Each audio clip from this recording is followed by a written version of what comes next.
বিদ্যুতের বকেয়া ৮০ কোটি ডলার দ্রুত পরিশোধের আহ্বান জানিয়ে ডক্টর মোহাম্মদ ইউনূসকে চিঠি দিয়েছে ভারতের আদানি গ্রুপ। এদিকে সরকারের কাছে বিদ্যুৎ বাবদ ২০০ কোটি টাকা পাওনা থাকার কথাও স্মরণ করিয়ে দিয়েছে ত্রিপুরা রাজ্য সরকার।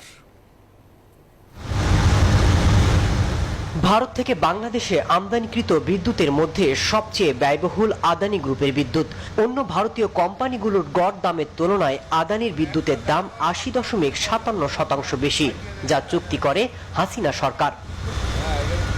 এর মধ্যে আদানি বাংলাদেশের কাছে ৮০ কোটি ডলার দেনা হয়েছে। এর মধ্যে ৪৯ কোটি ২০ লাখ ডলার পরিশোধে বিলম্বিত হয়েছে।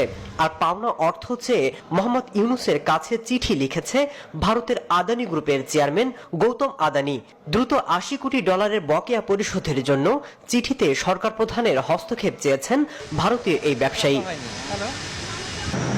চুক্তি অনুযায়ী